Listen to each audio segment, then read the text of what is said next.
Merci à vous. Ça paraît assez délicat de parler des potentialités spirituelles du transhumanisme après la lecture de la lettre de Jean-Michel Beignet, qui est d'ailleurs en parfaite résonance avec son dernier ouvrage, dans lequel il pointe, je dirais, une forme de dépréciation vitale, dépréciation de soi, qui va associer au thème de la honte prométhéenne, hein, associer ça aux objets technologiques, mais également il va pointer une dépression plus profonde qui est une sorte d'incapacité, de la manière de Nietzsche, hein, une incapacité pour l'homme à affronter le deuil, la souffrance et la mort.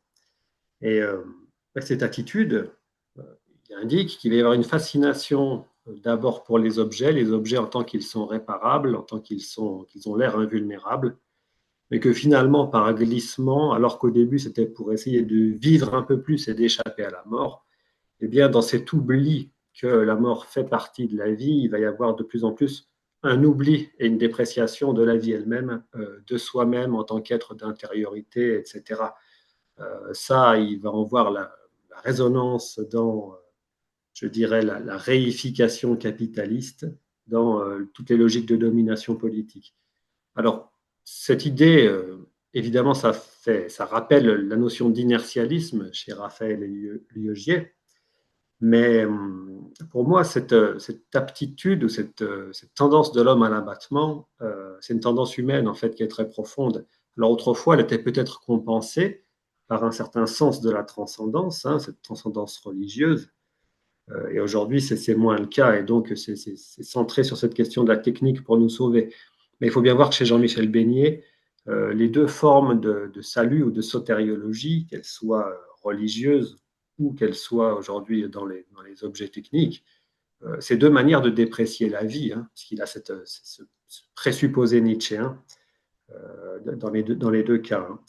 Donc, la question que je me poserais, c'est est-ce que finalement, il ne va pas faire preuve d'un certain strabisme en visant parfois le transhumanisme, parce que ce serait réduire le transhumanisme au techno-capitalisme d'une part, et à une spiritualité dépréciative d'autre part. Il me semble que ce n'est pas le cas, c'est impossible de réduire le transhumanisme à cela, il est beaucoup plus large que cela, et il est peut-être d'ailleurs une forme de pensée moderne, au sens de Raphaël Liogier.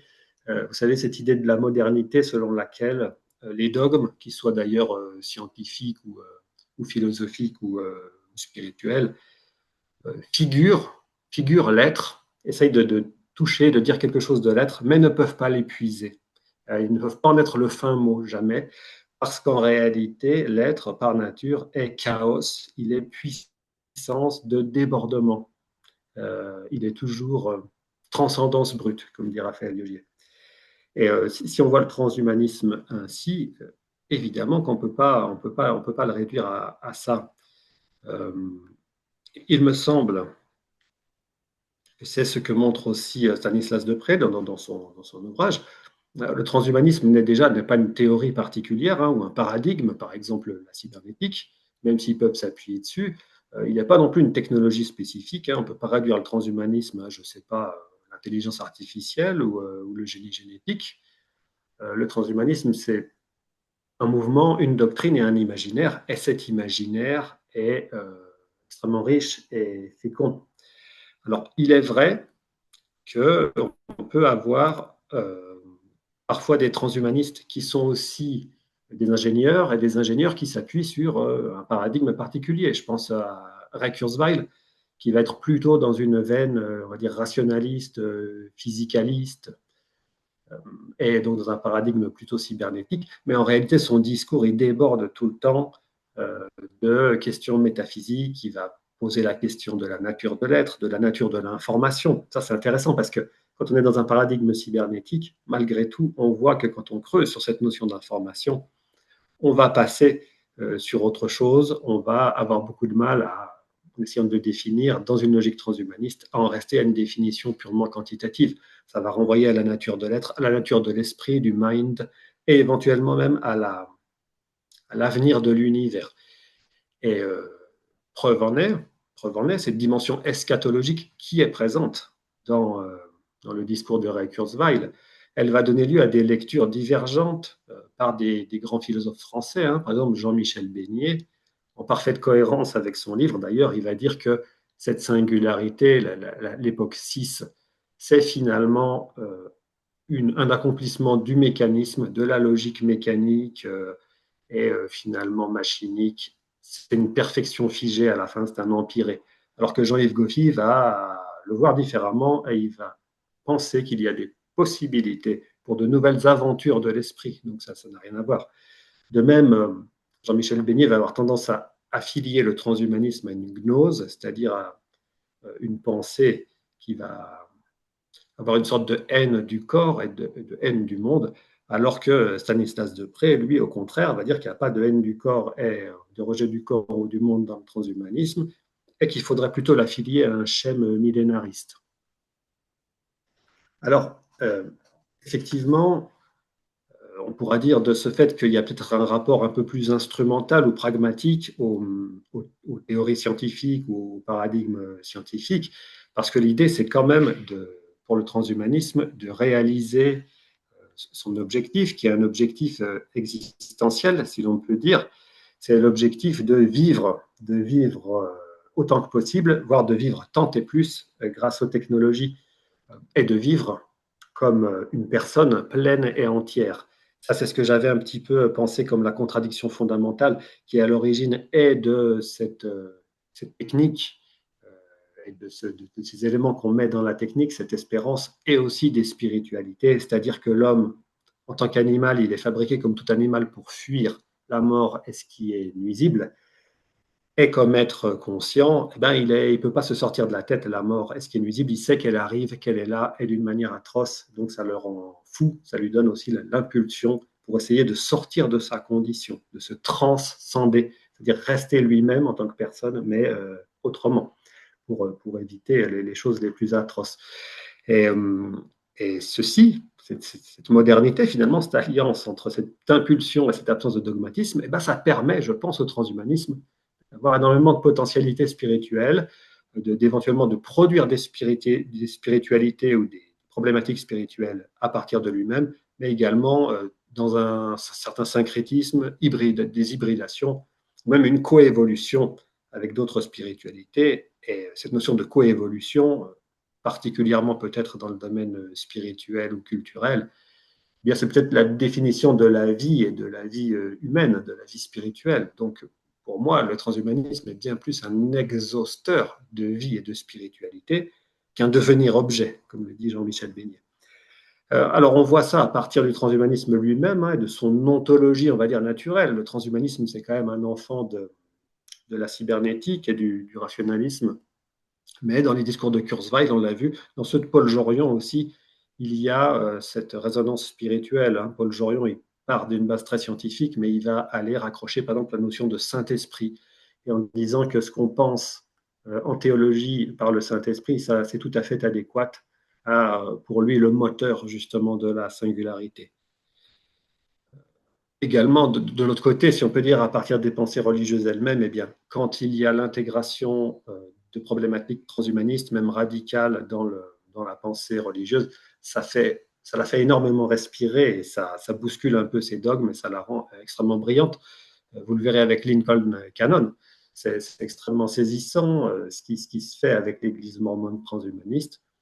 Également, Jean-Marc Mosqueta, c'est intéressant parce qu'en fait, à partir même de l'intelligence artificielle, à la fois sur les usages, donc la question de l'anthropotechnie, comment ça modifie dans une boucle l'humain, également dans l'hybridation avec les Neuralink et les dispositifs de cet ordre, mais aussi dans l'émergence possible d'une nouvelle espèce qui serait consciente, intelligente et libre. C'est très intéressant ces éléments. Alors à partir de là,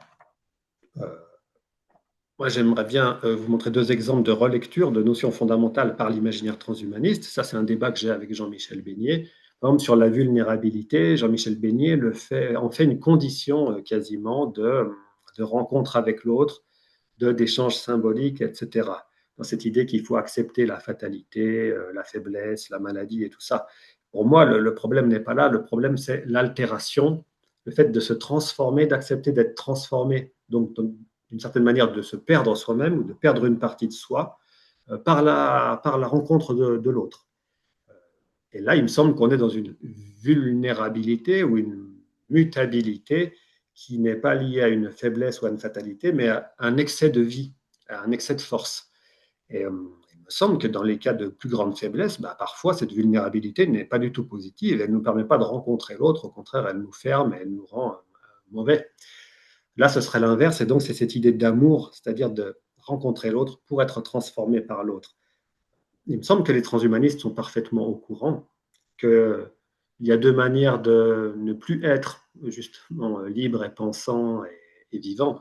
C'est soit la trop grande perfection, la perfection figée, justement, la négantropie maximale, ou de l'autre côté, bah, le chaos total, hein, l'entropie maximale. Donc c'est toujours entre les deux que va se situer la vie. Et voilà, donc c'est vrai sur le plan individuel, c'est vrai aussi sur le plan politique. Il y a de vraies existences politiques et on est nécessairement politique pour rencontrer les autres.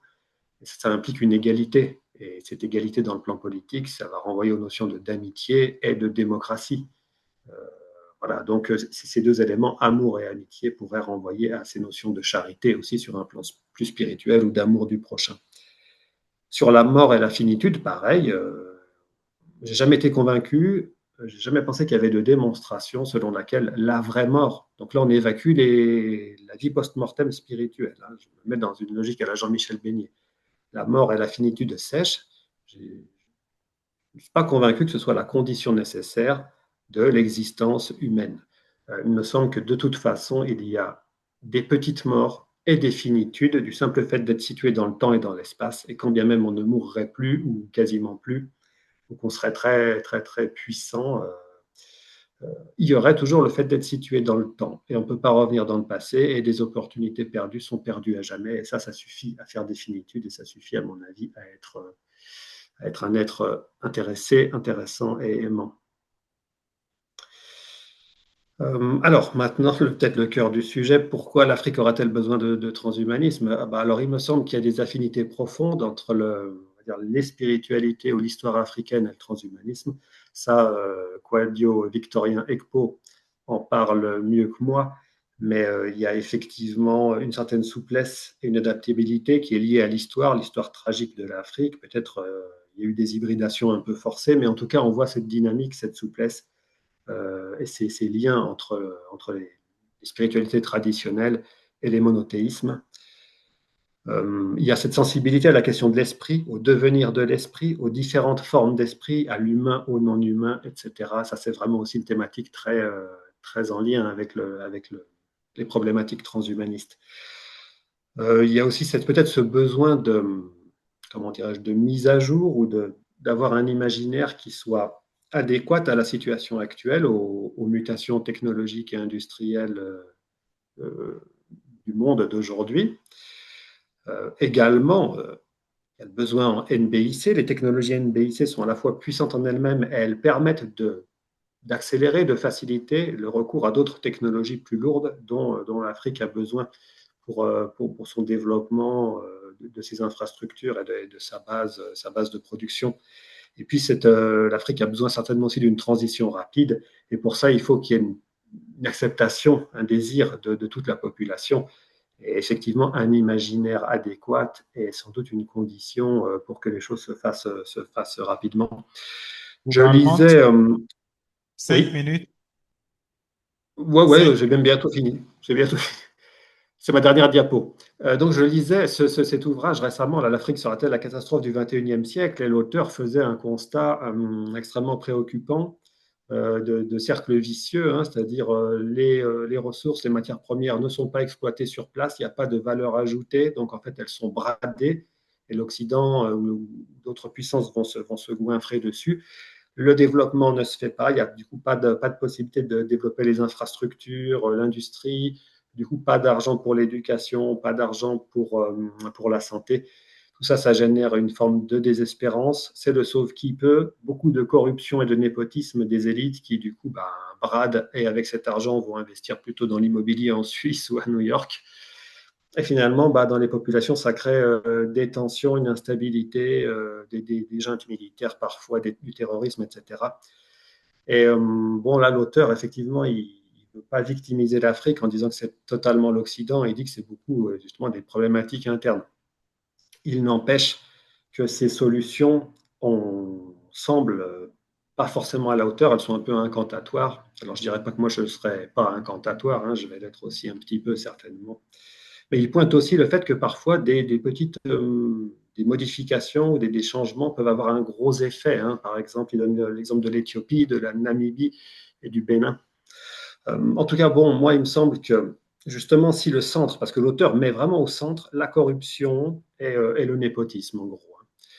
Et effectivement, pour qu'il y ait une vraie force à combattre cela, certainement que la dimension imaginaire dans une population est architectonique, elle est hyper importante. Et une population qui sait où elle va, qui a un cap et qui est motivée, c'est certainement un atout pour cette révolution. Parmi ces trois révolutions, révolution donc noire, hein, c'est en référence au drapeau anarchiste, parce que je pense que ça serait plus efficace et bien mieux que ce soit une révolution de démocratie radicale. Cet imaginaire peut y contribuer.